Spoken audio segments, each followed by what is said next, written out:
Okay, so good afternoon for all students.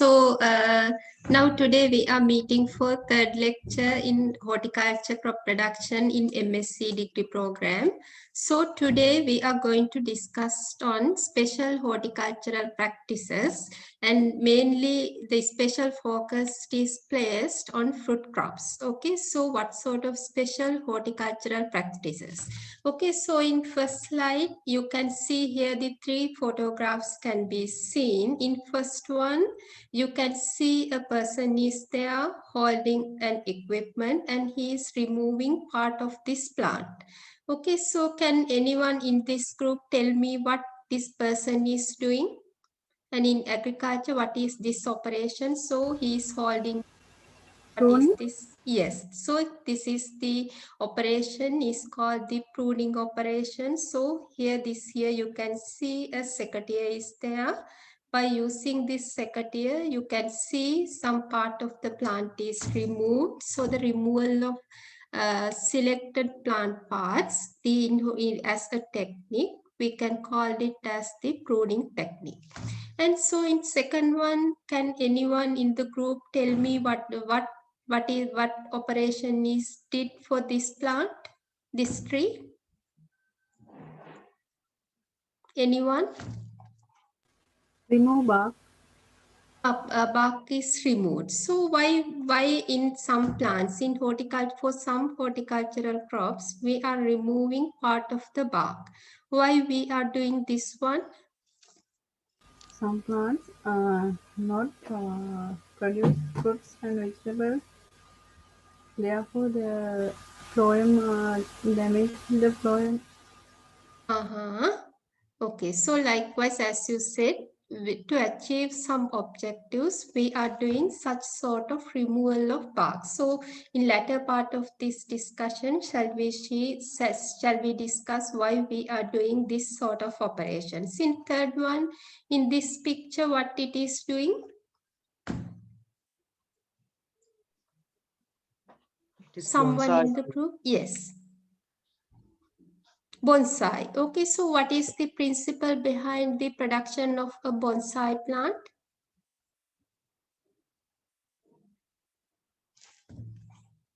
Out of 24 students, anyone? Stunting the plant. Yes, Rimal? Stunting.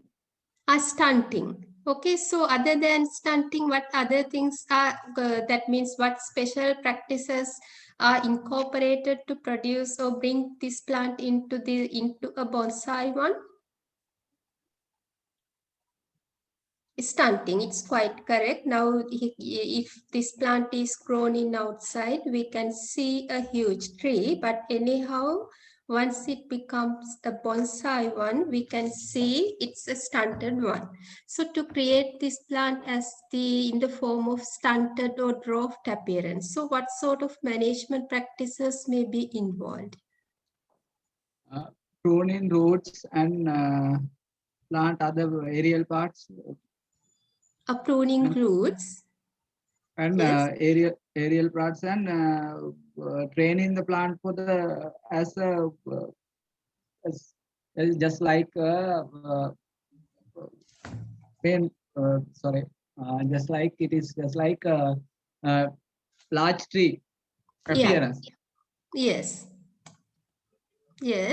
Yes. So normally it is a large tree, but anyhow, as you said, maybe root pruning may be involved, the pruning of the aerial portions may be there, and training for the different shapes may be incorporated. So likewise, some special practices are incorporated to bring a huge tree as a bonsai one. So likewise, especially in horticulture crop production activities, it is incorporated some special agricultural practices to bring plants as we desired. So thereby, in today's session, it is focused to discuss what sort of special horticultural practices are there to achieve the objectives of us as agriculturalists, what objectives that we are having to achieve them, what type of special operations that we are targeting.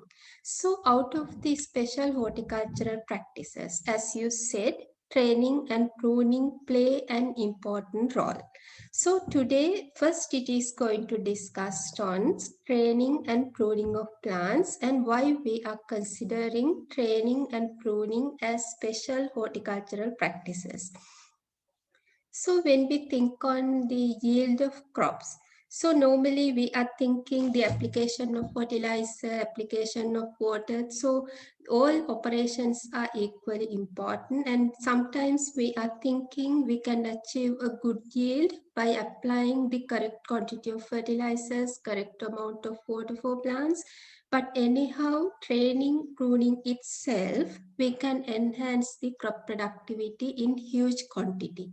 So thereby, rather than having a plant in unmanaged manner, if we manage a plant in a proper way through training and pruning itself may helps to enhance the productivity of crops.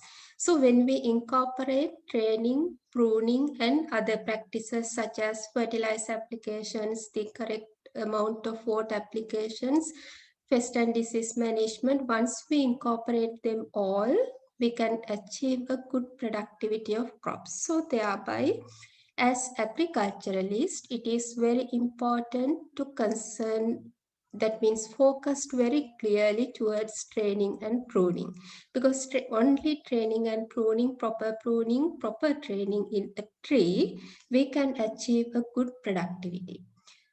So thereby today it is going to discuss first on importance of pruning and training. So when we focused on pruning operations, so in first slide, you could see by using some equipments, we are removing some selected plant parts to achieve some objectives. Those objectives are defined by us. So based on our objectives, we are trying to remove some part of the plant. Thereby, we are achieving some objectives that we set. So thereby shall we see what type of objectives, having what type of objectives we are going for the pruning operation. So basically pruning is the operation. It is for the pruning, artistic ability and scientific knowledge has to be there. So by using artistic ability and scientific knowledge, we are removing part of the plants.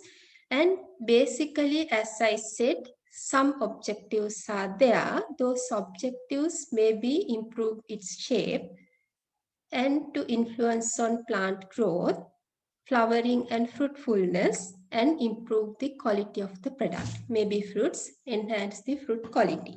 So likewise, we are having different objectives for removing plant parts. So when we are removing plant parts, we are utilizing our artistic ability along with the scientific knowledge. So as agricultural graduates, we have to know the science behind pruning. Then we have to incorporate our artistic ability for removal of plant parts. Unless at the beginning of pruning, we have to know. So once we remove a plant part, now here you can see a secateurs is there, and once this branch is cut from this place, it is an irreversible process. So once we cut and remove it, we cannot fix it again. So thereby, before removing any plant parts, we have to be very careful. So thereby, by incorporating science as well as the artistic ability to achieve the objectives with us, we can remove the plant parts. It is called the plant pruning. Is it clear? Do you have any questions regarding that one? Or is it clear? Yeah, ma'am. Clear, yes, thank you. Okay, so then shall we see what objectives we are having when we are conducting pruning. So as I said, we are having different objectives, maybe enhance the fruiting. So likewise, here I try to summarize those points into 3 main points. Now here in this one, in this left-hand side picture, you can see this one is a huge tree, but anyhow, this tree is trained to two sides only. Based on the space limitation, you can see this plant is trained as this plant is trained for into two sides, two directions only. And for that one to train this plant into two sides only, normally pruning is supported. So likewise, pruning helps to train the young trees at young stage. To train a plant like this, normally the pruning or removal of the, that means basically if we want to train a plant like this, definitely pruning has to be supported for this process. So unwanted plant parts has to be removed. We have to maintain the branch to these two directions only. So likewise, basically, the pruning helps to train the plants. And then here you can see a mango tree, but it is the height is controlled. Okay, so normally in early days, we could see the plants with big canopies. Now the plants are maintained with controlled canopies, basically for easy applying of management practices. So basically now although we see the huge tall mango trees in early days, now the height is maybe controlled to about 3 meters in mango trees. So in early days, we could see 10-15 meter height mango trees. But anyhow, nowadays, it is controlling the height maybe about 3 meters. So thereby the applying of management practices and also the bearing capacity all are increased with and this pruning is applied. Okay, so the maintenance of grown up trees. Now here you can see here a mango tree is there. It is the well controlled through pruning operations. So by selecting the plant parts, they are removed to control its maybe vertical spreading as well as its horizontal spreading. So likewise, basically to maintain the health of a bearing plants, the pruning is supported. Now in this one, the right hand side photograph, you can see a mango trees, the older mango trees, all aerial branches are removed. So normally when the plant becomes older, its vigor goes down. Now here you can see all aerial branches are removed, new shoots are facilitated to grow. And so that means when those new shoots are coming out, the one thing it is possible is they can allow to grow. And by that means by selecting the healthy shoots, a healthy and desirable number of shoots for single root stock, we can let them grow. Or in other words, when those new shoots are ready for grafting, if it is necessary to change the variety, we can graft with new science for these shoots. So it is called the top working. So likewise, pruning helps us to rejuvenate or to produce the bringing vigor of the older plants. Now that means this mango tree, when it is old, its vigor is less. The thing that we are doing is all aerial portions are removed, and from this remaining portion of the plant, we can see the new shoots are coming out. Normally when new shoots are growing, their vigor is high. So one thing that we can do is we can continue with these new shoots, or in other words, if we are interested to change the variety of the mango plant, the thing that we can do is we can graft the new science for those new shoots when those shoots are at correct stage. Okay, so likewise the pruning supports us to carrying out such sort of things. Then, so before continuing with the pruning operation, so we have to keep it in our mind. So now we already discussed pruning is the process of removing plant parts. So once we remove plant parts, what sort of effect may be there? We have to know it first. As I said, we have to keep it in our mind. Pruning is an irreversible process. Once we remove some plant part, we cannot fix it again. So we have to do it carefully on scientific manner. And so before pruning, we have to know what effect may be there when we remove a plant part. So one is once we remove a plant parts, now in earlier one, we could hear once we remove all aerial shoots, after some period of time, we can see the new growth of vegetative shoots. So once we remove a plant part, then we have to know it may increase the new vegetative growth for the plants. And then, so for the when we prune the young trees, the flowering will be delayed. That means basically once we remove the part of a plant, and it says the new vegetative growth will be there. If new vegetative growth is there, we have to know the flowering will be delayed. Okay, so thereby once we do a pruning for a plant, then we have to know as a consequence due to which the pruning of plant parts, it will delay the flowering process. And then now as in the previous case, in older mango trees, as the result of pruning, we have to know in older trees, if pruning is done, it will produce new vigorous vegetative growth, which can produce fruits. So thereby, once we practice the pruning for an older tree, we can ensure new vigorous vegetative growth, thereby fruiting can be ensured. So if for the young plants, fruit flowering will be delayed. For all the plants, new vigorous vegetative growth will be there. Thereby, after some period of time, we can see some fruits can be formed.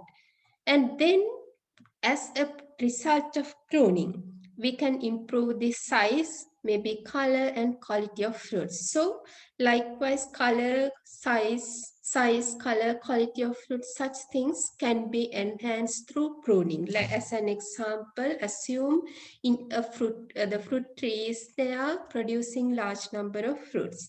And once we practice thinning of fruits through pruning, we can see since the fruit number per tree becomes more, it will affect on size of the fruit and its quality. So thereby, once we prune the excess number of fruits, we can achieve the high quality, large size fruits. So likewise, such sort of things. So once we remove some selected plant parts, we can enhance the vegetative growth.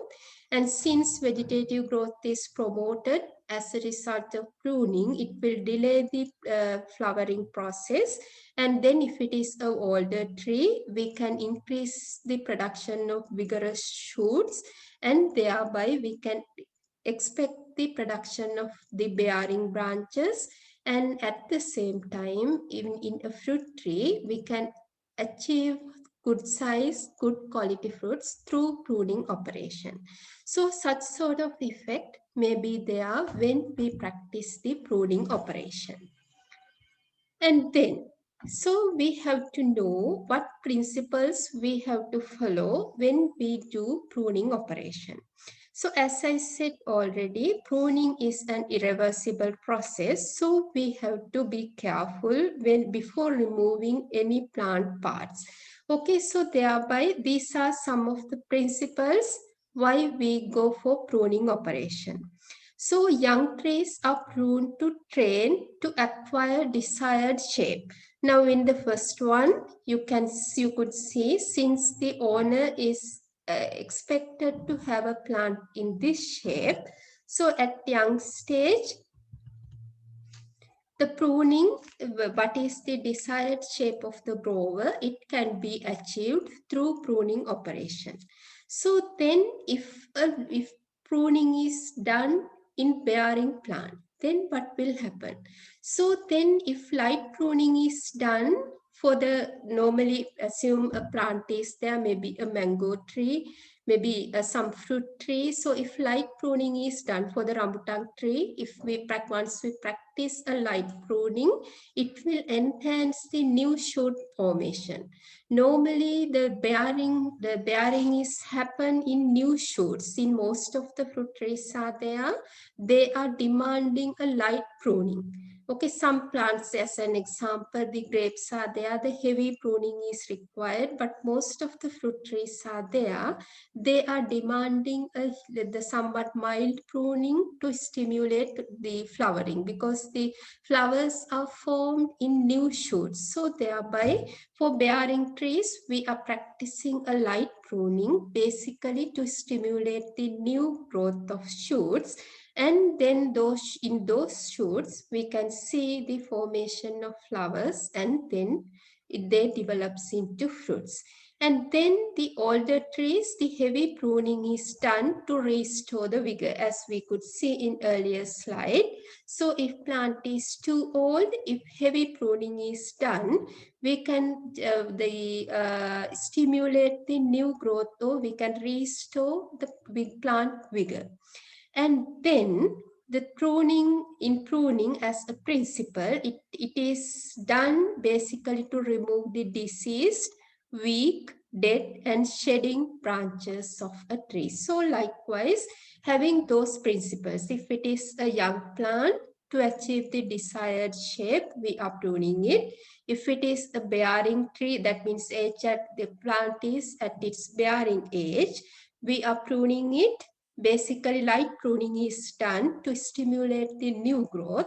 In new flushes or new shoots, we can see the flowers are coming out. Thereafter, we can see the fruits.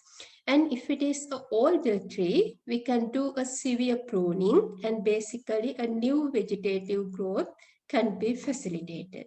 Other than those three main things, if a plant is having a diseased branch, weak branch, dead branch, or some branch maybe shading branches, or some branches having some maybe leading to some collapse, so such sort of incidences, we can remove them through pruning operation. Then shall we see what sort of rules we have to follow when we are practicing the pruning operation. So now the first important thing, if you are a pruner of a plant, so never leave a stub as far as possible. Now here you can see, now this equipment is called the pruning saw. Now a person is there. Now here, this is the branch which is already removed. Now here you can see, although this branch is removed, the large portion, the significant portion is still remaining. So this remaining portion is called the stub. Okay, so if you are a pruner of a plant, please don't left a stub along with the plant. Okay, so if stub is keep with this plant, the new shoots can come out. Basically, this branch is removed by you by identifying it as an unwanted branch. So thereby, if you left this stub along with this plant, then after some period of time, you can see more and more shoots comes out competing with this plant. Initially, you left or you removed this branch by identifying this branch as unwanted. But if you keep a stub along with this one, after some period of time, you can see new shoots coming out. So if it is happen, your objective is not fulfilled.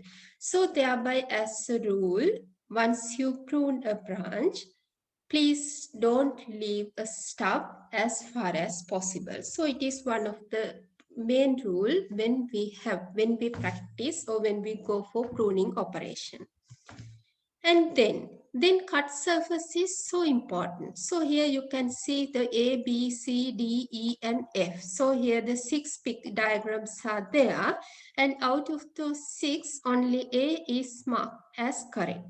Now you have to do an activity. So in the chat box, you can write it down, reasons for that one. So why this A is marked as correct, while B as wrong, C wrong, D wrong, E wrong, F wrong. So all students maybe take 3-4 minutes time for, please just say A, and A is marked as correct. So why it is marked as correct while the rest marked as wrong?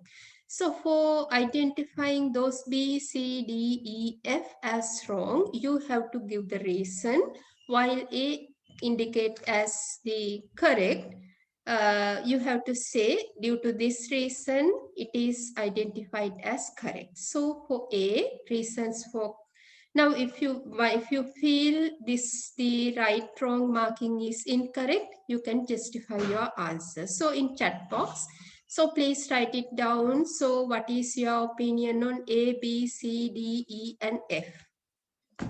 Quickly, maybe within 5 minutes time. Are you ready? Yes, ma'am. Yes. Start. Now the time is 4 at until 4, 5 after 4. That means 4, 5. Your activity will over. So within this 5 minutes time, in the chat box, please indicate the letter A, and it indicates as A. If you feel it correct, so you have to just say the reason for that one with respect to the cut surface. Now in first one, you can see the cut surface is made like this.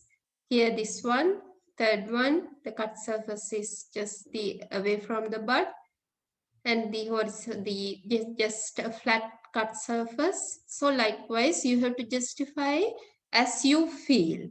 So what would be the reason for marking them as correct and wrong within 5 minutes?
Okay, so now the time is up. So different answers were generated from the group. So now the one answer came, others can damage the bud.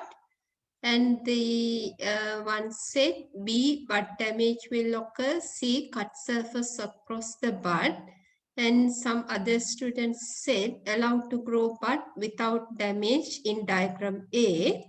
And then Ramya said rainfall water comes to the bud in A. Udagetara said correct slope and not water holding in A, diagram A. Now again, the Ramya said her previous answer is incorrect, while A is not come to the bud and not damage it. Then Sachit is saying, Madam, I think correct cutting surface is show E image because it protect the bud for wilting of branch and not hold the water. And so that means he is selecting this one as the correct picture for proper pruning cut surface. And then B, rainfall, water and pest and disease damage the bud. Once the Ramya said, and again the Guru Singh has said, E and F will promote dieback and more closer to bud and it can reduce the shoot vigor. And then Srimal said, A is correct cutting slant out side the bud and little gap between cutting slant, so it will protect the bud from water. So it will dying the fungus. B, wrong cutting slant towards the bud. C, cutting surface more close to bud. D is no angle is cut surface likewise. So A in other cases, bud may damage due to equipment operating. Also water and other substances directly touch in other cases. And Dehigama said, A, water will not damage to the bud. And then other students said, D, cut surface is horizontal. E, stub is present. Okay, so likewise. And then Prabodha said, but not damaged in A. B, but can be damaged in pruning, and water drop came to bud, therefore bud cannot grow properly. Okay, so likewise different answers were generated among students. So basically this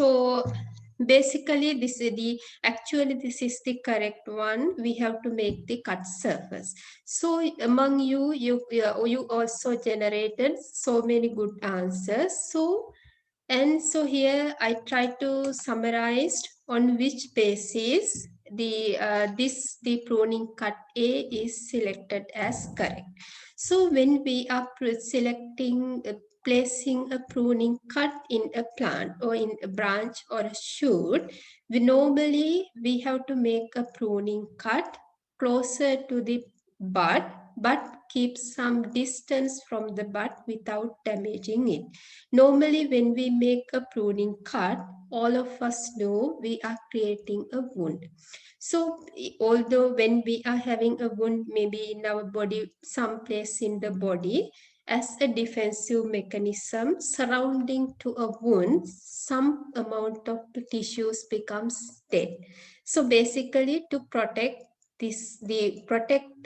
because wound is a place where the microorganisms or pathogens can enter into the plant.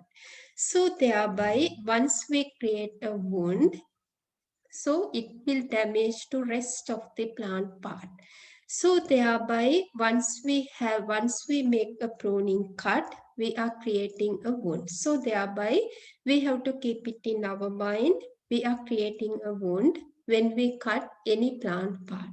So thereby, once a wound is there in the plant body as defensive mechanism, part of the tissue surrounding becomes die to reduce the infection from that means entering of the pathogens into plants, into the plant, rest of the plant parts, the portion of the cells becomes dead. So thereby, once we make a wounding, so surrounding to this wound, part of the tissues becomes dead. So thereby, if it is very closer to a bud, the bud can be damaged due to some amount of cells becomes dead. And so likewise, we have to make a cut closer to a bud. Basically, once we make a wound healing is required. So the chemical substances are released by this bud to heal this wound. So thereby creating a cutting surface closer to bud would be good thing basically to heal it. So thereby closer to bud is okay. But anyhow, too close may damage to a bud. So thereby we have to ensure to make a cut closer to bud but without damaging it. So by keeping that principle in our mind, we can see the reasons for accepting and rejecting the cutting surfaces in those photographs. The first one, it is indicated as correct. And shall we start the discussion from second one? It is a correct one. When we see the reason, here you can see the cutting surface, the direction, the wrong direction the cut is made. Okay, so now the wrong direction means in here the direction of cut is towards the bud. So basically when we make a cutting surface like this, so basically the water can flow towards this bud. So water will run onto bud and cause the bud will be rotten. So thereby this can be identified as a wrong cut. And then now here in this picture, as I said, normally when we create a wound, part of the surrounding tissues becomes dead. Basically, the purpose of dyeing some amount of tissues is to reduce the further infection of maybe infection of pathogens. To inhibit that one, part of the tissues becomes dead, or surrounding tissues becomes dead. So thereby, once we make a cut very closer to the bud, so even bud can be damaged. Okay, so when we make a cut like this, bud may die. And in this picture, here you can see the cut surface is a flat one. So when cut surface is flat, it can hold the water. So due to accumulation of water, bud can be rotten. So thereby normally we are not asking to have some horizontal cuts. So normally cuts should be made as slanted cut. And then in as I remember, the cannot remember the name. Okay, so said this one is the correct one, but in this one, normally the problem is here the stub, the length of the stub is high. As I said, for the wound healing, necessary substances are secreted from this part. So those chemicals has to travel far away. So until that one large portion of this, the stuff maybe die back. So once it die back, high susceptibility for infections, maybe some pathogenic infections. So thereby, since more area becomes dieback, we are not asking to keep a cutting surface like this. So too much of stuff is there. So dieback occurs as wound doesn't heal easily. As I said, the necessary substances are secreted from this place. So those secreted chemicals should travel far away to reach this cutting surface. So thereby, this cutting is not a good shape of cutting since the dieback is occur most of the plant part. In stub, dieback can take place. So if dieback is there in secondary, the infections are also possible. Then in this one, the problem is the cutting angle. Now here you can see here the two large wound is created since this cutting angle is high. So thereby normally we are asking to not with the horizontal cut, but here just like this. Okay, now here you can see small surface area for quick healing and little dry up. Now here you can see very slanted cut, so you are creating a very large wound. When you creating a very large wound, leading to slow healing and more dead tissues from healing. So therefore, we have to make a slanted cut, but maybe 45 degrees or less angle cut would be best, closer to bud, but without damaging it. Okay, so it is the rule of pruning when we are focusing, when we think on the cutting surface. I think it is clear for all students. Then as a rule, so when you are removing a large branch from a tree, you have to be very careful. Now, when you are focusing on a large size branch, okay, two important places are there in a branch. Now here, this is the main trunk of the tree and this is the branch. Now in a branch, two main areas are there that we have to know. So this is the place where branch is attached with the main trunk. Okay, so when a branch is attached to a main trunk, we can see some rough bark area is there on top of the branch. This is the place where branch is connected. In top of it, we can see a place is there having a rough bark. And this rough bark is called the branch bark ridge. Okay, so here the branch bark ridge and bottom of the branch, this area is called the collar region. So in a branch, when it attached to a main trunk of a tree, we can identify two important areas. One is the branch bark ridge and other one is called the collar region. And then here when we are removing a branch from a tree, we should not damage to this branch, bark ridge and collar region. So if it is necessary to remove a big branch from a tree, when we keep a cut like this from this place, this branch can fallen by tearing this collar region as well, collar region, and can also damage to branch bark ridge. So thereby, if it is our task is to remove a big branch from a tree, this is the correct step to have some pruning cuts. So normally we have to start the pruning cuts starting from lower end of the branch. Now normally from lower end we have to make a first cut maybe half away from the branch, and then keeping some distance from first cut, we have to make the second cut starting from top of the branch. So when those two cuts meet together, we can see large portion of the big branch becomes, that means separated from the mother tree. Then remaining portion is called the stub. Then stub as far as possible without damaging branch bark ridge and collar region, we have to remove it. And for that one, we have to make the third cut. So likewise, by applying 3 cuts, we have to remove a big branch from a tree. And then other important rule when if you are going for pruning operation is they keep the cut surface clean and smooth. Basically, all of us know when we are pruning, we are creating a wound. It is an ideal place for pathogenic infections. So thereby we have to keep the cut surface clean and smooth. And normally if wound size is small, the plant itself can heal it.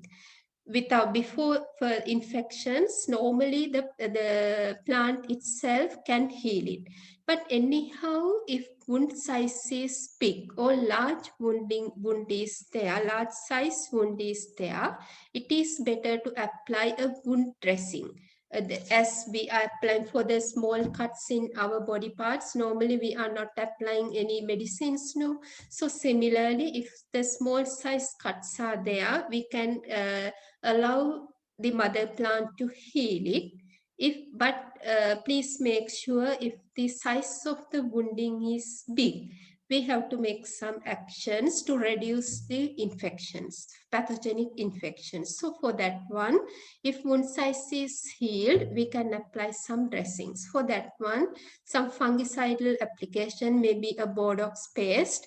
That means Botox is a copper containing fungicide. So we can paste a fungicide on top of the wound surface until this wound becomes healed to overcome the pathogenic infection. So thereby, as a rule, we have to keep this wounded place in safe manner. For that one, we can keep it as clean and we can apply a paint or we can apply a fungicidal paste to reduce the pathogenic infections. So those are the some objectives and what type of rules we have to follow when we are continuing or we are conducting the pruning operations for trees. And then shall we see what systems of prunings that we are following. Basically, different pruning methods are there for the whole ornamental plants, different pruning techniques are there.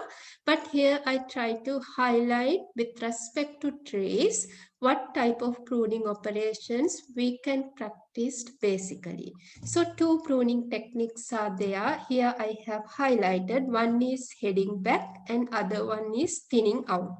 Okay, so those 2 pruning systems are widely practiced for tree type plants. And so in heading back, so here in the heading back, this is the whole story. Okay, so this is the original plant which is headed back. Or during heading back operation, only top of the branches are removed. Okay, so in heading back, only top of the branches are removed. Now here you can see with red color marks, those are the places where top of the branches are removed. So in this plant canopy, this is the original tree, and in this one, from the red color areas, that means top of the branches are expected to remove. If a plant is pruned like this, it is called pruning system is called the heading back. So once the heading back is done, the plant canopy will be looks like this. And so once it is heading back, normally as a principle, you could see when pruning is done, normally it is facilitating the vegetative growth. So thereby after top portion of the branches are removed, you can see new shoots are coming out. So that's why in this after 1 year period, you can see the more vegetative growth is there in this plant.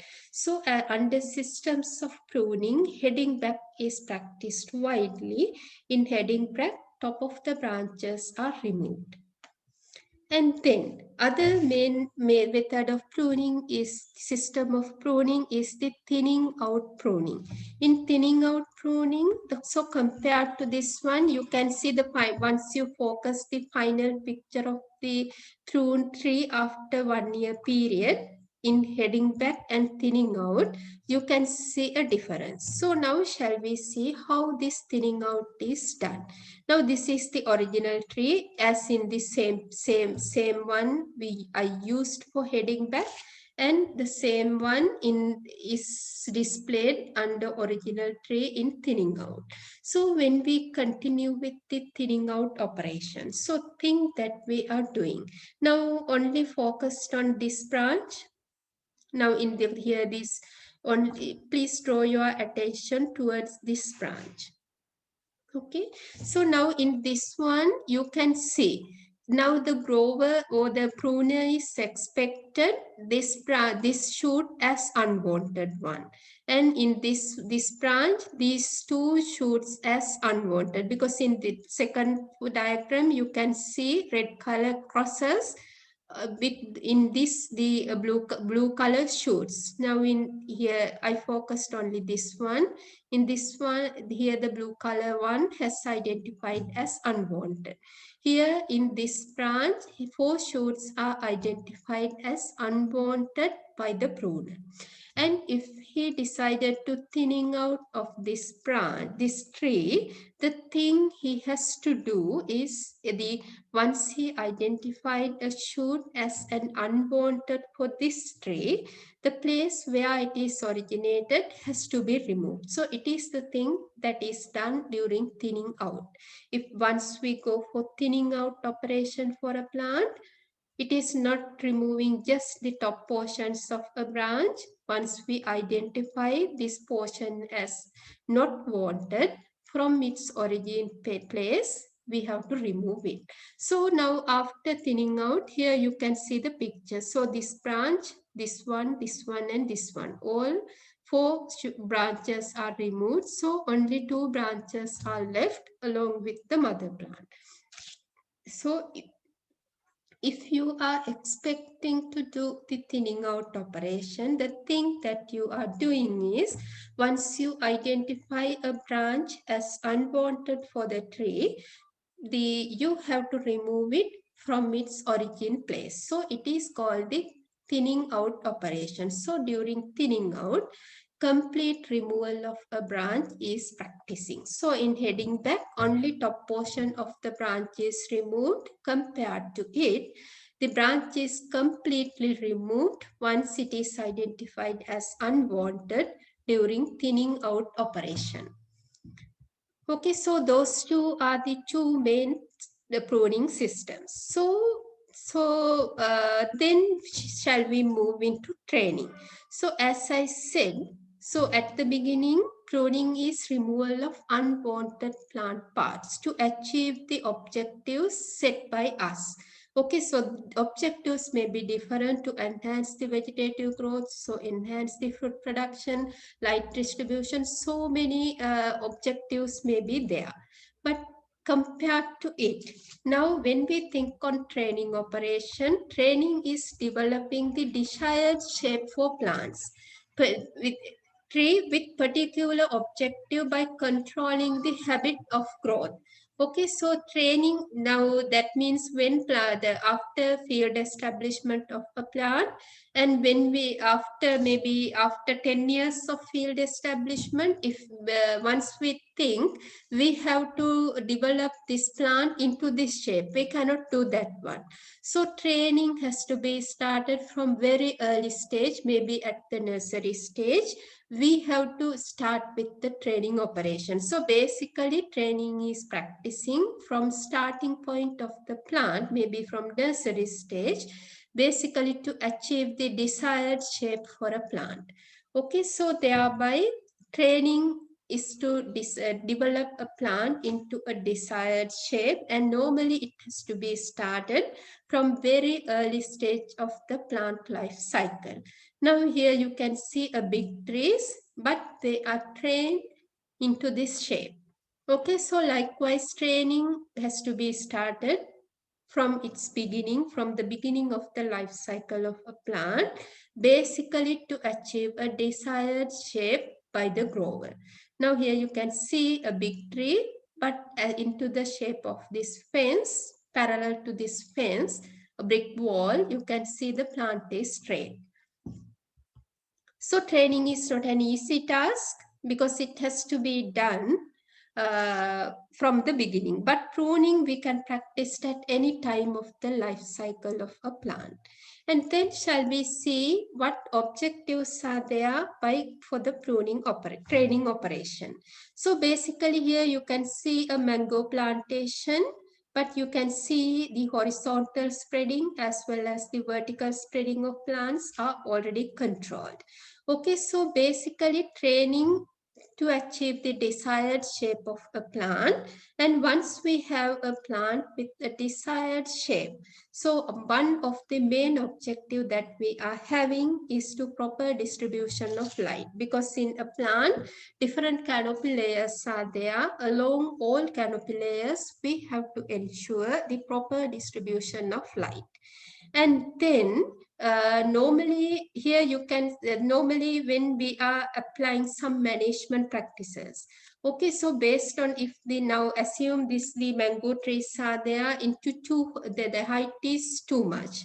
Okay, so application of some maybe applying some chemicals to control some maybe pest.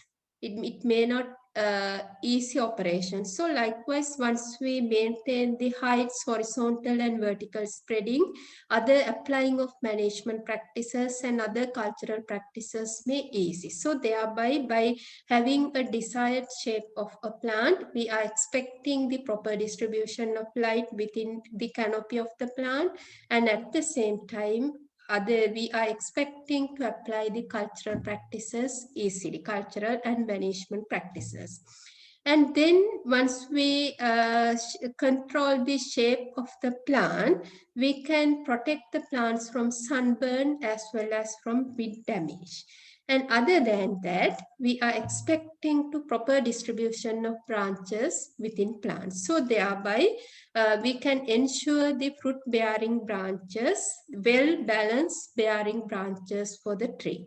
So likewise in training, that means training a plant to a desired shape, we are having different objectives. So with those objectives, what sort of training systems are there shall be discussed after the break. So take 5 minutes break and come back.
Okay, so after the break, shall we see what principles we have to know before training a plant? So, as I said already, training must be started from the beginning of the plant life cycle.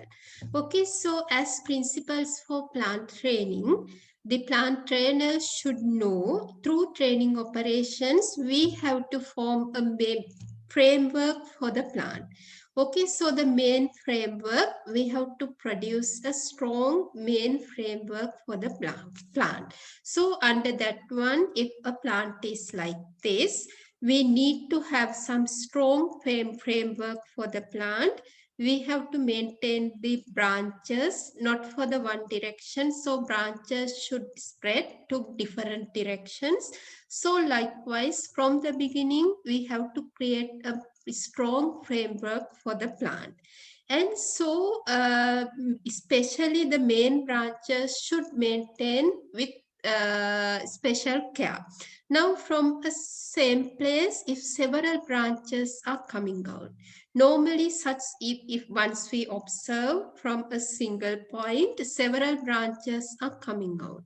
So, in such sort of incidents, we have to remove the excess ones. So unless it will affect on when they becomes big among branches. Now here you can see the two branches are overlapped. So thereby one branch has to be removed. Okay, so now here in this one, you can see the two branches are coming out from a same place. So this sort of the once if you are a trainer for this plant, this is a not suitable thing. So now assume these two branches are overlapped if one branch has to be removed from out of 2 and 6. Now, based on your opinion, what branch is expected to remove, either 2 or 6? Someone from the group? 6, madam. 6, why? Uh, branch 6 is not supported to maintain the main framework of the machine. Yeah, one big reason it is not supported very well to create the main strong framework for this plant. So when we are thinking on this one, you can see this is the main trunk of this plant, of this tree. And normally when we think on that this angle, so normally this angle, the angle between branch versus main trunk, the scientifically it is known as the crotch angle. So this crotch, now here you can see the crotch angle is weak. So normally if crotch angle is weak, it indicates us this branch is closer to the trunk. So this branch may not in future also in light absorbing like things, this branch will be affected severely. So when we develop a strong framework, maybe 45 degrees angle between for the crotch may be better rather than having a weak crotch. So crotch angle of about 45 would be better. So thereby once you see by thinking on the angle between branch versus main trunk, you can feel to create a strong framework for this plant. This branch may not support for this plant in future. So thereby it is better to remove this branch number 6, leaving only branch number 2. So thereby you have to be very careful from during training operation. Make sure to create a strong framework, especially when you are leaving branches. Between branches, a sufficient space has to be there. And if overlapping branches are there, it is better to remove. And also branches with weak crotch angle, it is better to remove from the beginning. And if the branches are starting from a single point, several branches are coming out, you have to thinking on what would be the ideal branch for this plant to create a strong framework. The rest has to be removed. And other than that, when you are creating a strong framework, the gap between branches are also very important. Rather than keeping the main branches in close arrangement, it is better to leave a sufficient gap between main branches along with the trunk. So likewise, those principles you have to keep in your mind when you are training a tree. And then with those basic principles of training, when we train the tree type crops, so what sort of training systems we can follow? So several widely applicable training systems are highlighted here from this today's lesson. And one is the central leader training system. In central leader system, the picture just like this, as I said, along with the main trunk of the plant tree, we have to maintain the strong branches. So thereby, now here you can see, without controlling the main growth of the main trunk, main trunk is called the central leader. Without controlling it, it is allowed to grow. So that means uncontrolled growth is there in the central leader, and then side branches are allowed to grow to create a strong framework. And this sort of training is called the central leader system. But nowadays, this central leader system is not much used in fruit crop training, especially due to in most of the cases, once we train a tree into central leader, we can see the fruits are bare in top portion of the plant only. Basically, due to presence of those top branches, most of the middle and bottom branches become shaded. So as a result, the productivity of the lower branches are less as a result of shading of top and middle leaf layers. So most of the fruiting bearing in this portion, but less bearing in this section. So thereby the central leader, it is widely if plant growth is uncontrolled, in most of the time plants are growing into the shape of central leader. But anyhow, in commercial level, the bearing, the productivity of bottom branches becomes less when we train the plants into central leader system. But anyhow, still this sort of training can be seen. Basically, here we should not control the central leader. So with limited less management practices, we can train the plant into this shape. So thereby, central leader, it is somewhat easy, but at bearing and light distribution properties are not so good in central leader training system. And then so nowadays it is this sort of training is widely popular, the open center or vast system. So even most of the maybe rambutan and most of the fruit plantations in Sri Lanka, now this method is widely practiced because as we discussed already, the light distribution is one of the main important thing in the product to enhance the productivity of fruit trees. The well distribution of light along with all branches may be one of the very important parameter. So thereby in the open center or vast system, normally this here you can see it is absent with this main trunk or central leader. So in this open center system, the plant is allowed to grow certain height, maybe 1.5 to 1.8 meter from the ground level. Then the central leader or main trunk is removed while facilitating the lateral branches. Okay, so normally in this method, proper distribution of sunlight along branches can be seen. Okay, so this sort of training system is widely practiced at present. Basically, it is distributing more light along, that means if enough light along all branches of the plant. And then third main system is the modified leader system, or now here this is the delayed open center or modified center system, modified central leader. So this is a system in between the central leader versus open center system. That means the in between central leader versus open center system can be seen in modified central leader training system. In this training system, not at very early stage, up to a certain point, the central leader or main trunk is allowed to grow, then it is removed. And so since it is up to a certain point, the central leader or main trunk is left to grow. This one is identified as a system in between open center and central leader system.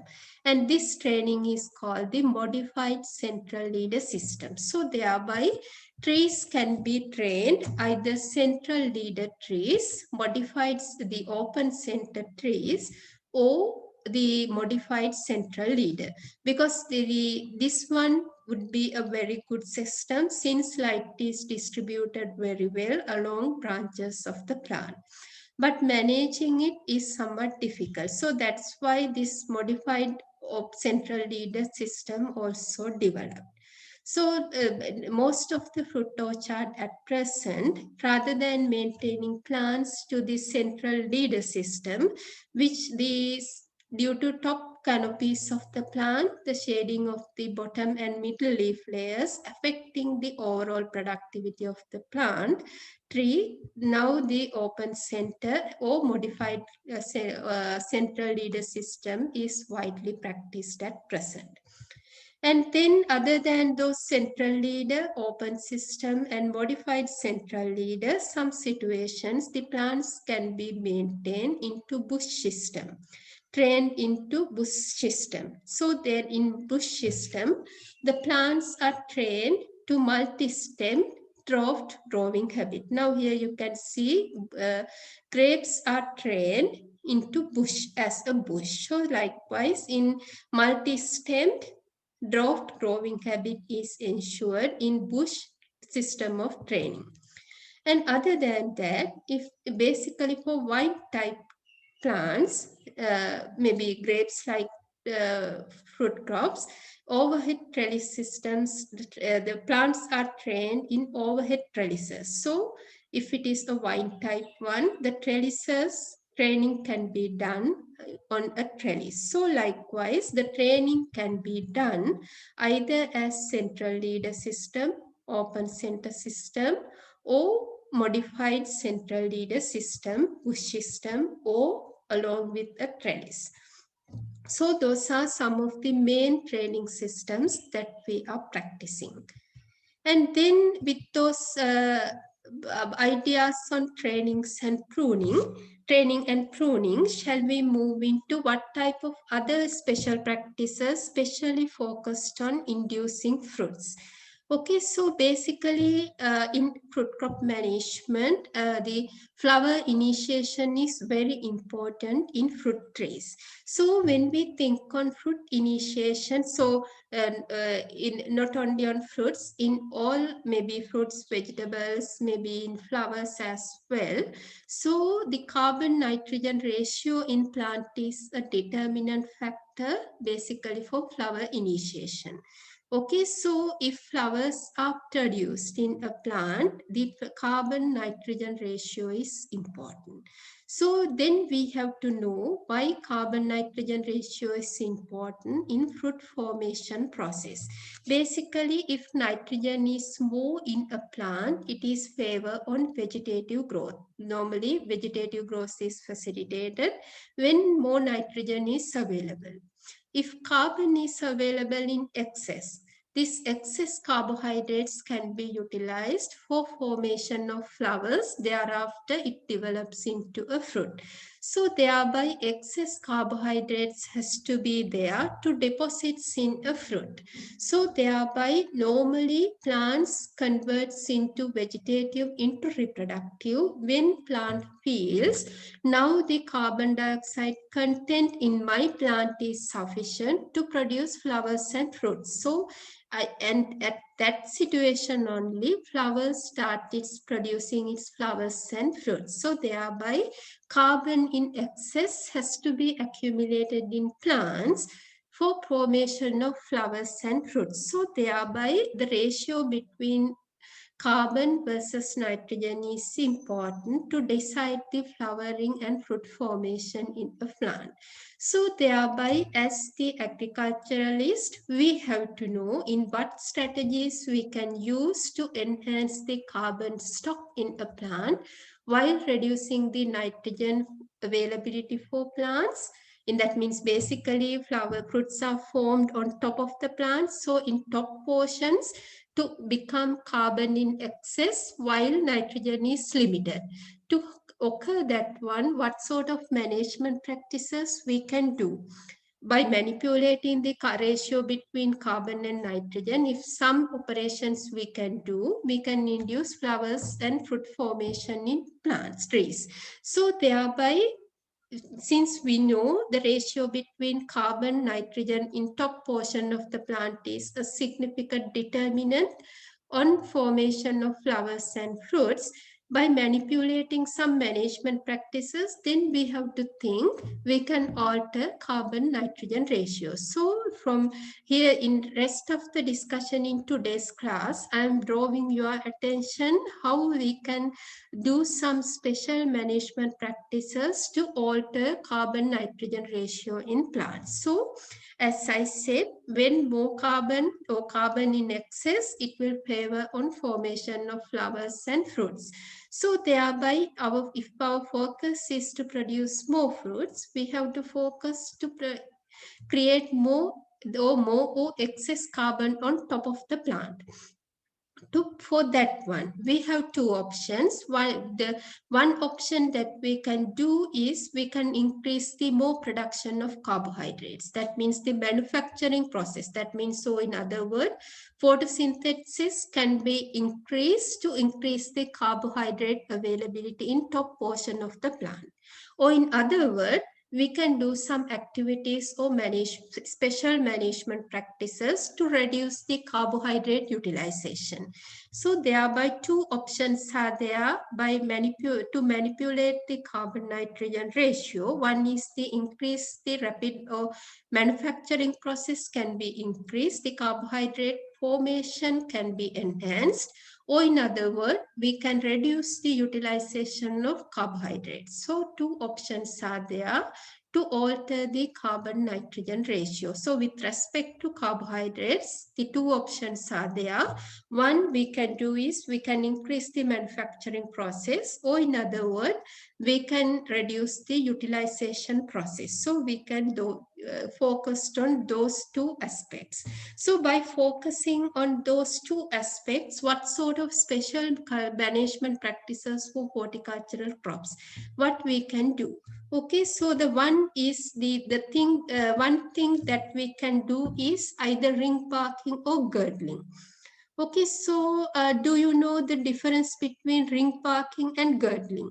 Now here a picture is there. This is the girdling, basically either ring barking or girdling. We are explaining that process as removal of part of the bark. The portion of the bark is removed due either by ring barking or girdling. Okay, so can anyone tell me what is the difference between ring barking versus girdling? Are there any difference or are both same? Anyone from the audience? Ring barking and girdling. Are those two processes are same or having some dissimilarities? Anyone?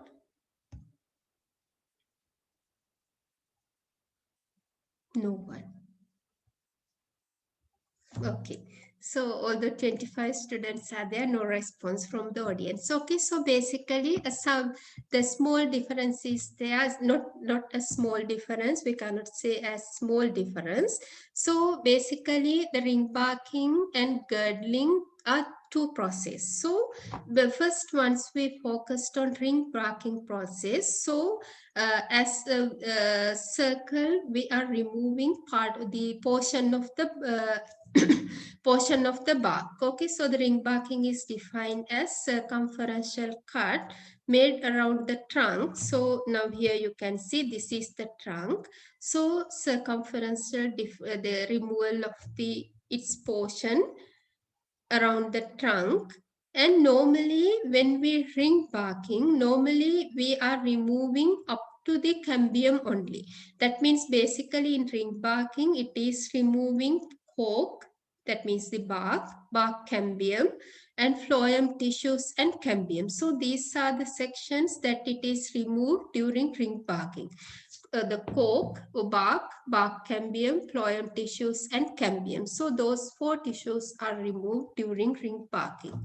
But when you are girdling a plant, girdling a tree, we are removing the xylem, the active xylems as well. So during ring barking process, the bark cambium, phloem tissues, and cambium is removed. But in girdling, we are, other than those tissues, the active xylem also removed. So if you are ring barking, only the phloem translocation is affected.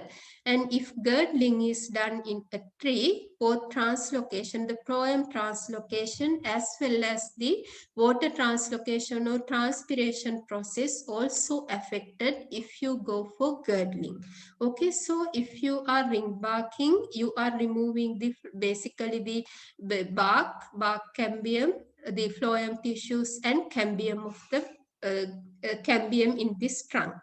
And if you are going for girdling, other than those four tissues, that means the bark cambium, phloem tissues, cambium, and other than those four, xylems also removed.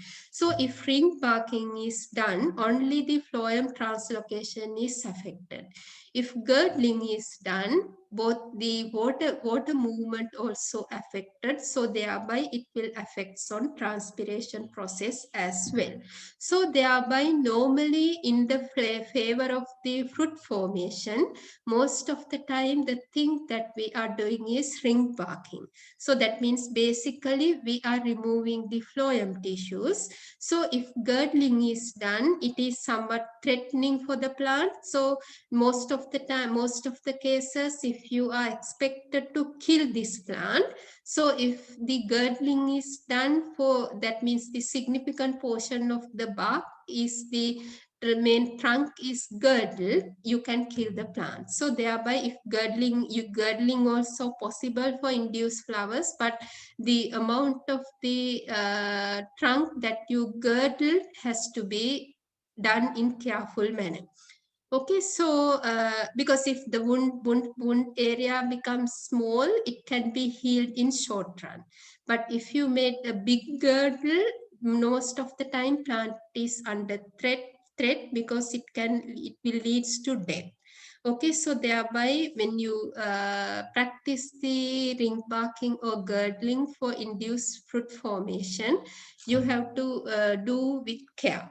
Okay, so if the portion of the wound is small, plant can recover within short period of time, maybe 2 weeks, 3 weeks, or 1 month's time. But if it is a huge wound that you created through girdling, it will damage the entire plant. Okay, so basically the ring barking, girdling, the difference is there based on type of tissues that we are removing from the trunk of the plant. So in ring barking, we are removing the portion up to cambium, including bark, cambium, phloem tissues, and cambium. And in girdling, other than those four tissues, even the xylem tissues are also removed. So thereby, in ring barking, phloem translocation is affected, while in girdling, phloem translocation as well as the transpiration, both processes are affected. So, but when we practice the girdling or ring barking, the thing that it is expected is now, since if it is ring bark process area is this one, top of it we can see the accumulation of food material. So now if this one is the tree, and normally in the main trunk we are removing the part of the portion, the phloem tissues are not connected in these two sections. So as a result, in top portion, more carbon will be accumulated. That means the translocation of carbohydrates towards root system will be restricted due to this girdled area. So as a result, we can see in top portion more carbohydrates are accumulated. So ringing or girdling, once we done it, concentration of carbohydrates in top becomes more. So our objective is to have more carbon, less nitrogen ratio. Okay, so basically, and so if you practice the girdling, normally the xylem portion, the part of the xylem also damaged. So as a result, so the movement of nitrogen, the xylem, normally the water and nutrients absorb and travel through xylem of the plant. So the nitrogen availability to the top also restricted. So thereby, once we practice this one, we can see more carbon is accumulated on top while low availability of nitrogen. So in top portion, we can see more carbon, high ratio of carbon and nitrogen. So it will favor on flowering process in the plant. So in most of the cases, when fruit set cannot be seen in fruit trees, just we are practicing ring barking. Okay, so it is common practiced in horticulture. Once we see the plant is there, grow well, and at the bearing stage, if fruit set cannot be seen, normally the ring barking is one of the good option that we can do. But at the time of ring barking or girdling, we have to be very careful because the chance is there for damage the entire plant. Without happening that one, we can carefully practice either ring barking or girdling to initiate flowers in the plant. So basic objective is to alter carbon nitrogen ratio, basically to enhance the more high carbon nitrogen ratio in top of the plant. And then the next special operation among horticultural crops, especially fruits, to induce flowers is the bending operation. So the bending of branches. So basically bending branches downward. Okay, so normally, so when we bend the branches downward, we can see more accumulation of carbohydrates in these branches. Okay, so that means basically bending as well. We try to increase the carbon nitrogen ratio. That means high carbon nitrogen ratio in this branch as a result of bending. Okay, so once we bend a branch, so now, so in most of the time we are focusing on the application is that means the applying of techniques with involving more money. But anyhow, the simple operations are there with limited, that means no involving, without involving any amount of money. We can simply do some operations to induce flowers and fruits in plants. Okay, so thereby once we bend a branch, so normally it will enhance the carbon dioxide carbohydrate concentration. So it happens basically due to once we bend a branch, it will create a pressure on the bark, and then translocation of the food materials produced in this portion may be restricted to rest of the plant. So thereby, so that means the once we bend the branch, a pressure is created on phloem tissues. So thereby once we bend it, against to the gravitational force, food materials has to be translocated. So thereby it is somewhat the energy consuming. So thereby we can see the translocation process happens in slow way. Okay, so that as a result, more carbohydrates are accumulated within this branch. It will favor on producing flowers. So thereby bending just a little operation, that means little practice we can do, but anyhow, it is creating a significant impact on flowering process. Okay, so just bending, it will affect on the translocation of food materials to rest of the plant parts, and as a result, more carbohydrates are accumulated, causing to more high increasing carbon nitrogen ratio. So bending also we can practice as special operation in horticultural crop management to induce fruits. And then other important management practice is the root pruning. So in most of the time in earlier we discussed on pruning basically for aerial plant parts. But anyhow, root pruning also we can practice. Most of the cases, especially maybe in Royal Botanical Garden like places, they are doing root pruning. But in even at commercial level, the root pruning is not touched heavily. But anyhow, in earlier we could see two options are with us, either in enhancing the carbohydrate manufacturing, or in other words, reduce the consuming or utilization of carbohydrates. So root pruning is one good option to reduce the carbohydrate utilization, because in root pruning operation, large sum of that means the significant portion from the root system can be removed from the system. So thereby the utilization of carbohydrates by the root system may be reduced. So one option is to you reduce the utilization of carbohydrate is to reduce the extra amount of roots for this plant. So thereby root trimming or root pruning can be done. Now here you can see by digging a trench, some amount of roots can be removed.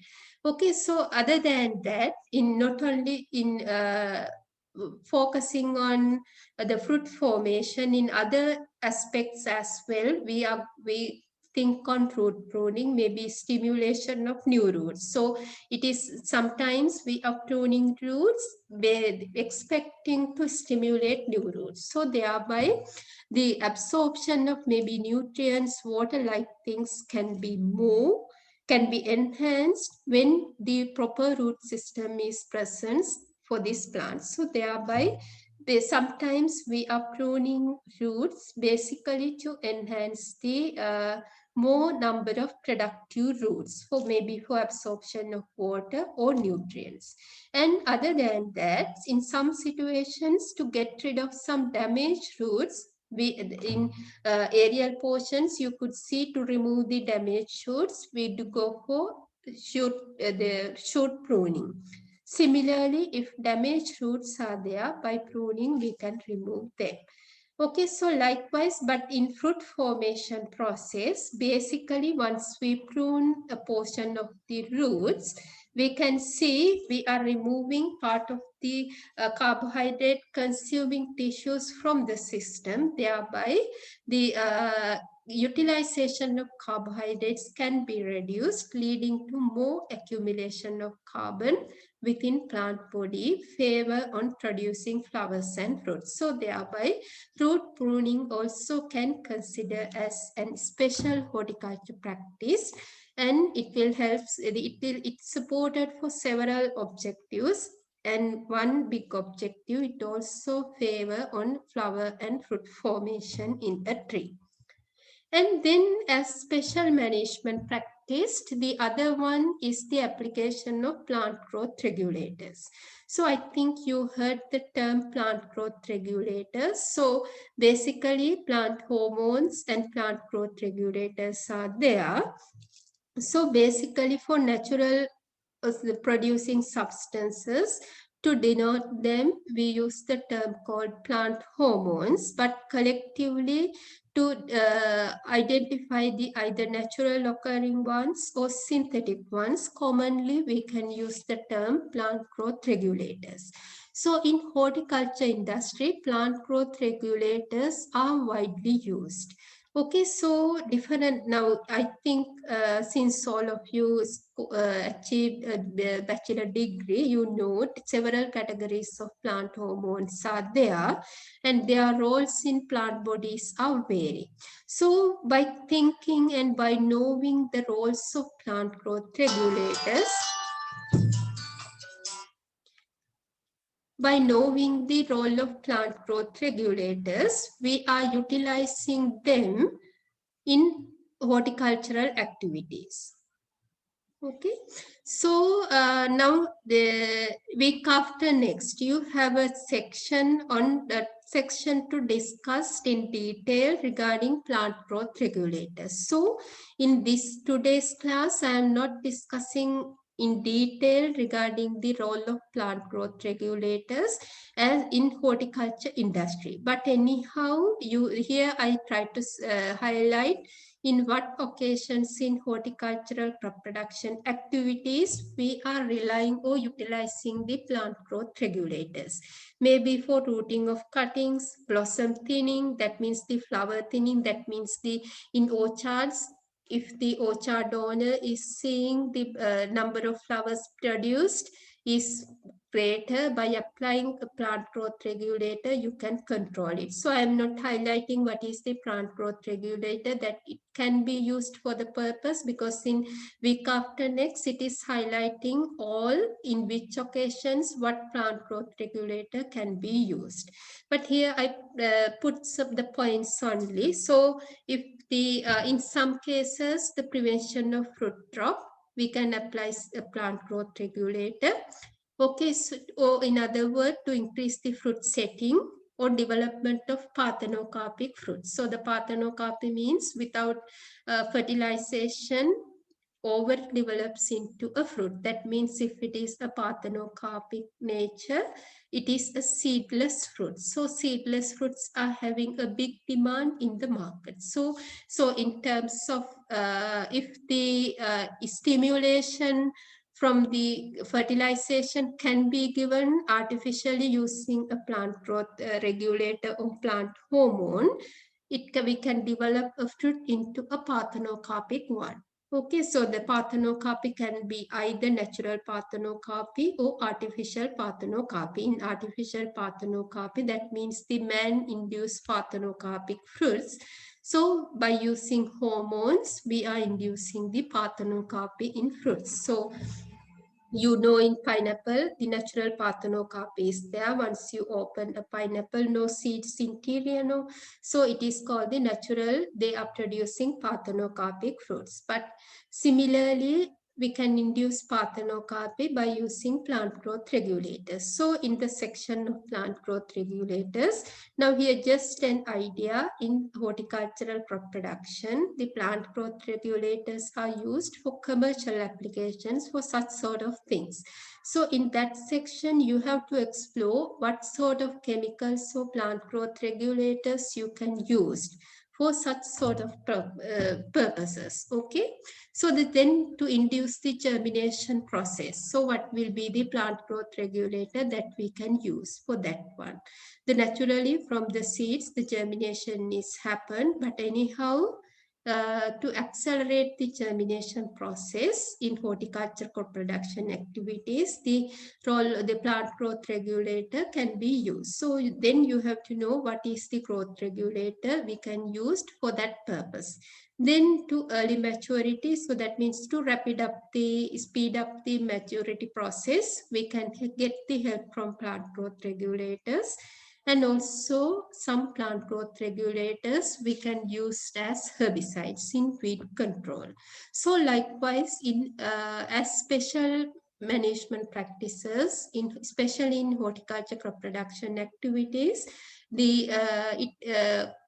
that means the horticulture crop production activities are widely utilizing the growth regulators. So thereby in that section, you have to well aware on what type of growth regulators we can use to achieve those targets. Okay. So those are the points I want to highlight today regarding the special horticultural practices with specially emphasized on fruit crops. Do you have anything to clarify or any questions or any further clarification is needed for any place? Please raise it now. Excuse me, madam. Yes. Madam, regarding the assignment, Yes. how many pages we should write? It doesn't matter, Pute. So it's up to you. Okay. So normally the page.